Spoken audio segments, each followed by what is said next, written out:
MA चतुर्थ semester paper third के लिए यूनिट नंबर 2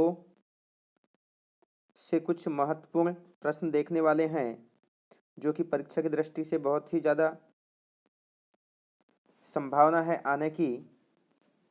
इसमें फ्रेंड्स हम अंत में वीडियो के अंत में कुछ गद्यांश की व्याख्या भी देखेंगे, क्योंकि हमारा सिलेबस में जो दिया गया है उसके अनुसार 5 ऑब्जेक्टिव आएंगे। बाकी 2 नंबर के 5 प्रश्न होंगे और 5 नंबर के प्रश्न होंगे और 5-5 नंबर की 2 व्याख्या होगी। तो फ्रेंड्स ये व्याख्या बहुत ही ज़्यादा इम्पोर्टेंट है, क्योंकि 2 व्याख्या आएगी तो आपको 10 नंबर मिलेगा, इसलिए आपको व्याख्या भी देख लेना है। तो प्रारंभ करते हैं। रामचंद्र शुक्ल जी जो है, इनसे प्रश्न बनने की संभावना है। तो जो प्रश्न बन सकते हैं वो है कि आचार्य रामचंद्र शुक्ल के निबंध व्यक्ति प्रधान है या भाव प्रधान या विषय प्रधान, पठित निबंध के आधार पर समीक्षा कीजिए। या यही प्रश्न आचार्य रामचंद्र शुक्ल के निबंध की विशेषता के रूप में पूछ सकता है, या आचार्य शुक्ल के निबंधों की विशेषताओं पर प्रकाश डालते हुए सिद्ध कीजिए कि उनके निबंध हिंदी साहित्य की अमूल्य निधि है। तो इस तरह से आपको इसमें कुछ पंक्तियों को याद कर लेना है, जैसे कि हिंदी निबंध के क्षेत्र में शुक्ल जी का योगदान महत्वपूर्ण है। शुक्ल जी ने पूर्व निबंध लिखे जा चुके थे, किंतु उनके विषय वही घिसे घिसाए पिटे पिटाए थे, उनमें कोई नवीनता नहीं थी। शुक्ल जी ने इस क्षेत्र में क्रांति उपस्थित की। आपने नूतन विषयों पर निबंध लिखे और नई प्रणाली पर विषय को आगे बढ़ाने का उदाहरण प्रस्तुत किया। आचार्य रामचंद्र शुक्ल के निबंधों की प्रमुख विशेषताएं निम्नलिखित हैं।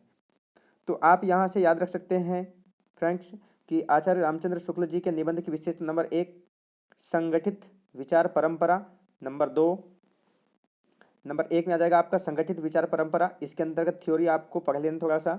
नंबर 2 विषय प्रधान व्यक्ति प्रधान भावात्मक। नंबर 4 विषय प्रतिपादन तथा भाषा शैली में भव्यता और विशालता। आगे हम देखेंगे तो 5 में हो जाएगा निबंधों में लोकवाद, नए ढंग की आत्माभिव्यक्ति, निबंधों में निगम शैली का प्रयोग। 8वें नंबर पे हो जाएगा अनेक प्रकार की कथाओं का समावेश। तो इस तरह से ये एक प्रश्न तैयार हो जाता है फ्रेंड्स हजारी प्रसाद द्विवेदी जी के ऊपर में, आचार्य रामचंद्र शुक्ल के ऊपर में। दूसरा प्रश्न बन सकता है कि हिंदी निबंध साहित्य में शुक्ल जी का स्थान निश्चित कीजिए। तो इसी तरह से फ्रेंड्स इस प्रश्न की भी आपको थोड़ा सा व्याख्या पढ़ लेना है कि हिंदी निबंध साहित्य के इतिहास में आचार्य रामचंद्र शुक्ल एक युगांतकारी व्यक्तित्व लिए प्रकट हुए। उनसे पूर्व प्रायः सभी विषयों पर निबंध लिखे जा चुके थे, परंतु जिस प्रकार के निबंधों की रचना शुक्ल जी ने की है उस प्रकार के निबंध उनके पूर्ववर्ती निबंधकार न लिख पाए। शुक्ल जी ने निबंध के स्वरूप, शैली और आदर्श को दिशाबोध दिया। इस तरह से आप इनके बारे में लिख सकते हैं। तो आप एक बार ये सारे को वाक्यों को पढ़ लेंगे अच्छे से। इसके बाद में जो अगला प्रश्न बनने की संभावना है वह है कि शुक्ल जी की विशेषता की बात करेंगे। तो शुक्ल जी की विशेषताओं में फ्रेंड्स यहाँ से आप याद रख लेंगे कुछ विशेषताओं को कि शुक्ल जी ने विचारात्मक निबंध लिखे हैं। इसके अंतर्गत सैद्धांतिक और व्यवहारिक दोनों ही प्रकार के निबंध आते हैं। आचार्य महावीर प्रसाद द्विवेदी ने लिखा है कि शुद्ध विचारात्मक।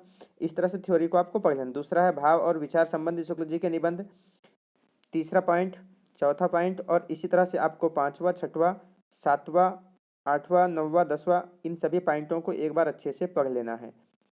अगला प्रश्न बनने की संभावना है आचार्य रामचंद्र शुक्ल के श्रद्धा और भक्ति शीर्षक निबंध का सारांश लिखिए।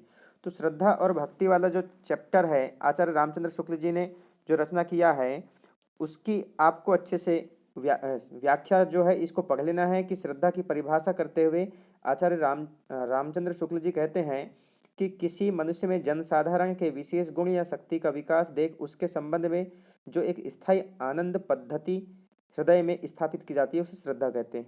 तो श्रद्धा और भक्ति के बारे में यहाँ पे अंतर स्पष्ट किया गया है, तो आप इसे अच्छे से एक बार पढ़ लेंगे जिससे आप लिख सकते हैं। तो ये हो जाएगा फ्रेंड्स ये वाले प्रश्न का उत्तर। इसके पश्चात में हम देखेंगे कि अगला जो प्रश्न बन सकता है वो है कविता क्या है, जो कि आचार्य रामचंद्र शुक्ल का दूसरा प्रश्न बन सकता है। श्रद्धा और भक्ति के पश्चात में कविता क्या है, तो इसमें आप देख लेंगे आचार्य रामचंद्र शुक्ल के अनुसार कविता के स्वरूप को सांगोपांग विवेचना कीजिए, ये भी प्रश्न बन सकता है। तो शुक्ल जी के मतानुसार हृदय की मुक्तावस्था की अनुभूति की वाणी द्वारा अभिव्यक्ति ही कविता है। तो इसे भी अच्छे से आप पढ़ लेंगे एक बार। और कविता विषय का सारांश क्या है फ्रेंड्स, इसे भी पढ़ लेंगे आप थोड़ा सा। सभ्यता का विकास और कविता एक पॉइंट हो जाएगा इसमें। फिर इसमें आ जाएगा आपका कविता की हृदय को प्रकृति दिशा में लाती है, कविता ही हृदय को प्रकृति दिशा में लाती है, कविता का लक्ष्य केवल मनोरंजन नहीं है। आगे हो जाएगा काव्य का सौंदर्य। तो इस तरह से ये भी प्रश्न को आप अच्छे से लिख सकते हैं। काव्य और चमत्कार भी आएगा इसमें। तो आपको पॉइंट याद रख लेना और अंत में ला करके निष्कर्ष लिखना है। अगला प्रश्न बन सकता है फ्रेंड्स कि आचार्य हजारी प्रसाद द्विवेदी जी के ऊपर में इससे जो प्रश्न बन सकते हैं वो बनेगा अशोक के फूल से नाखून क्यों बढ़ते हैं और कुटज से। तो आपको अच्छे से याद रख लेना है इन दोनों को भी। तो आचार्य हजारी प्रसाद द्विवेदी जी के आपको पहले तो थोड़ा सा जीवन परिचय याद रख लेना है। उनकी रचनाएं हैं कुटज, कल्पलता, विचार वितर्क। भाषा शैली के बारे में आप थोड़ा पढ़ लेंगे आचार्य हजारी प्रसाद द्विवेदी जी की। इसके पश्चात में आप शैली में देखेंगे तो विवेचनात्मक शैली, प्रसादात्मक शैली, भावात्मक शैली, आवेग शैली, अलंकृत शैली, चिंतन गंभीर तत्सम शैली। इसके पश्चात में हजारी प्रसाद द्विवेदी की निबंध कला की विशेषता लिखिए। तो आप इसमें इनकी निबंध की जो कलाएं हैं उनकी विशेषताओं को बता सकते हैं।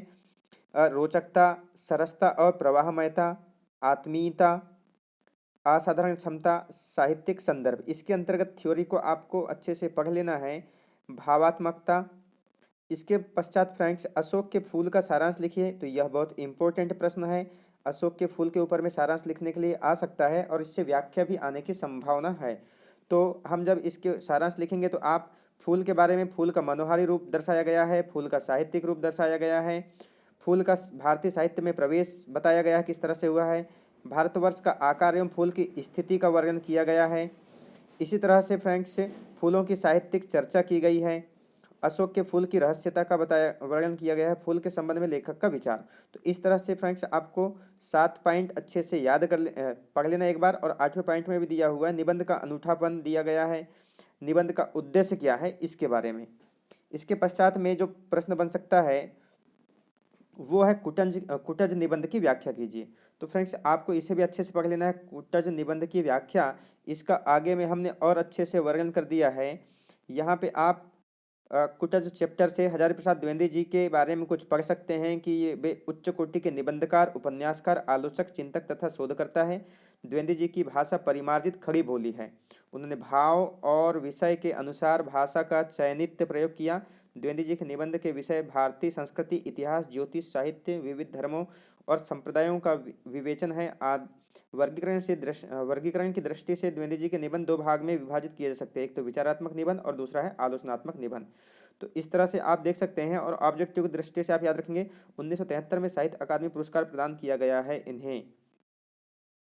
आलोक पर्व के नाम से प्रसिद्ध निबंध के सेट के लिए, आलोक पर्व के नाम से जो निबंध इन्होंने लिखा है उनके लिए इन्हें 1973 में साहित्य अकादमी पुरस्कार मिला है।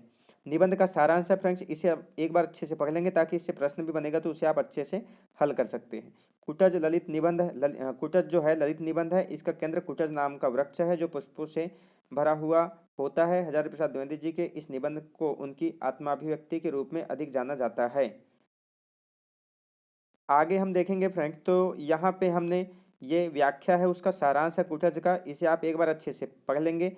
इसके पश्चात में आप देखेंगे इससे एक व्याख्या बन सकती है गद्यांश के रूप में कि कभी कभी जो लोग ऊपर से बेहया दिखते हैं उनकी जड़ें काफ़ी गहरी बैठी रहती है।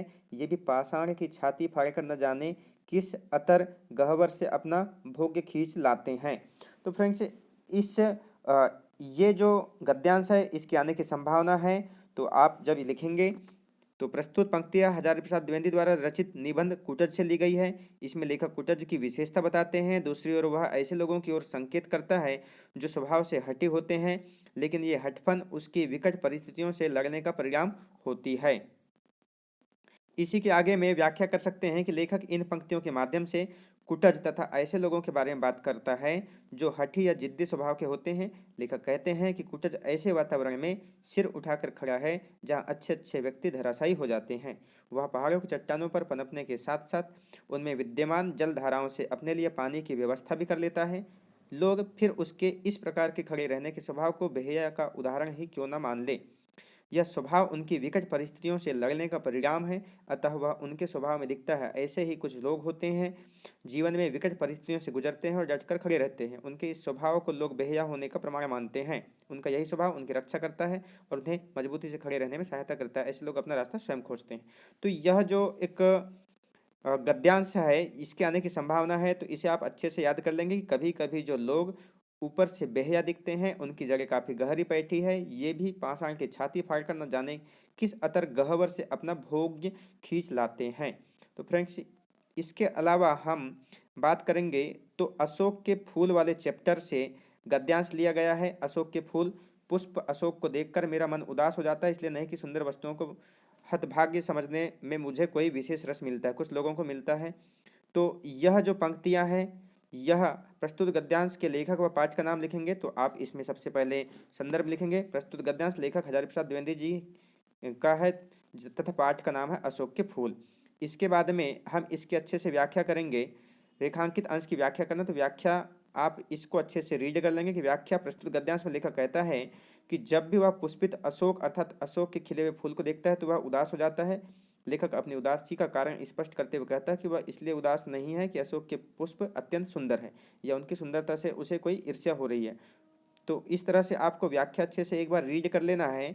दूसरा गद्यांश है फ्रेंड्स, अशोक को जो सम्मान कालिदास से मिला वह अपूर्व था। ये भी गद्यांश आने की संभावना है, तो इसकी भी आपको व्याख्या अच्छे से एक बार रीड कर लेना है।